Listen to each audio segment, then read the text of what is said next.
Penembakan antara sesama anggota TNI kembali terjadi di Kampung Kalimala atau Kalimo, Dusun Kalilapar 2 di Distrik Waris, Kabupaten Kerom, Provinsi Papua. Penembakan tersebut terjadi pada hari Minggu, tanggal 7 September 2025, pukul 0.80 pagi WIB, di Kampung Kalimala atau Kalimo, Dusun Kalilapar 2, Distrik Waris, Kabupaten Kerom, Provinsi Papua.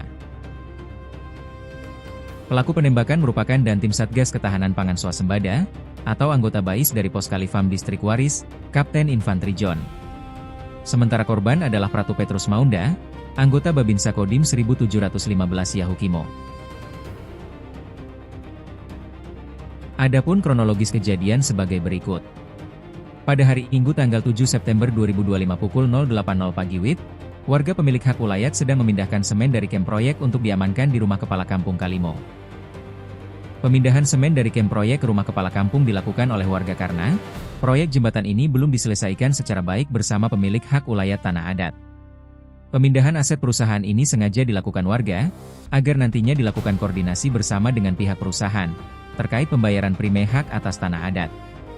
Di saat warga sedang memindahkan semen, datanglah pelaku dan langsung memarahi warga, sedangkan korban sedang mengisi bahan bakar di mobil.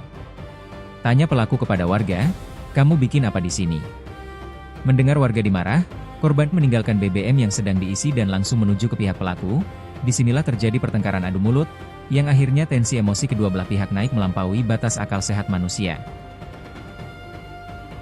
Ini merupakan awal terjadi cekcok antara pelaku dengan korban, yang akhirnya memicu emosi dari kedua belah pihak.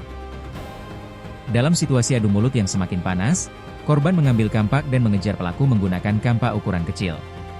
Karena merasa terancam, pelaku langsung mengeluarkan senjata, atau pistol, jenis Sig Sauer P224, dan melepaskan 3 kali tembakan ke arah korban. Jarak tembak pelaku ke korban, berjarak 5 meter, sedangkan warga dan saksi mata, berjarak 30 meter. Tembakan pertama dan kedua tidak mengenai sasaran, namun tembakan ketiga tepat bagian kepala korban dan menyebabkan korban jatuh, dan meninggal dunia seketika di tempat kejadian. Warga yang berada di sekitar lokasi langsung terkejut dan ketakutan. Sementara sebagian berusaha memberikan pertolongan, namun korban sudah tidak dapat diselamatkan. Dengan adanya kasus penembakan ini, kakak korban, Karel Maunda, mempertanyakan status pelaku saat ini. Karel Maunda mengatakan, yang menjadi pertanyaan masyarakat adalah, mengapa pelaku bisa ada di tempat kejadian, dan sebagai apa dia di perusahaan, serta apa tugasnya di perusahaan tersebut. Selanjutnya siapa yang memberitahu pelaku untuk datang ke tempat kejadian atau ke kamp proyek. Menurut Karel Maunda, pelaku merupakan Dantim Satgas Ketahanan Pangan Swasembada, atau anggota BAIS di Pos Kalifam Distrik Waris, yang memiliki tugas negara, yaitu pengamanan di kawasan perbatasan. Seharusnya tidak perlu ikut campur dengan urusan masyarakat adat atau pemilik hak ulayat dengan pihak perusahaan. Selain itu ada sejumlah informasi di media mengatakan bahwa pelaku sedang menuju ke Geraja, lalu di Palang dan lainnya. Semua info itu tidak benar, ujar Karel Maunda. Terkait kasus ini, hingga saat ini telah ditangani berbagai pihak, antara lain, pihak kepolisian, pihak TNI, serta Komnas HAM dan LBH, atau lembaga bantuan hukum lainnya.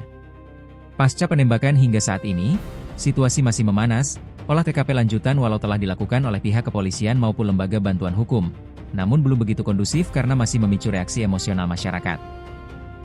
Masyarakat masih melakukan pemalangan akses jalan menuju Kampung Kalimo serta Distrik Senggi, dan arah Kampung Yuwainda yang menuju Distrik Yavi dan Web. Karena identitas dan keberadaan terduga pelaku belum dapat dipastikan akibat minimnya informasi dari pihak TNI. Sementara itu, dari sejumlah tuntutan masyarakat Distrik Waris, ada 5 poin utama antara lain. Pertama, pemecatan terhadap pelaku dari status TNI, langsung di hadapan masyarakat. Kedua, biaya ganti kepala sebesar Rp 8 miliar. Ketiga, meminta petinggi BAIS atau TNI harus bertanggung jawab. Keempat, minta dengan tegas, bahwa seluruh pasukan non-organik harus dicabut, atau dipulangkan secepatnya. Kelima, secara khusus masyarakat Kerom atau warga masyarakat Waris bukan binatang buruan aparat, sehingga kasus penembakan ini segera ditindaklanjuti. Demikian info, Tim Liputan IT News.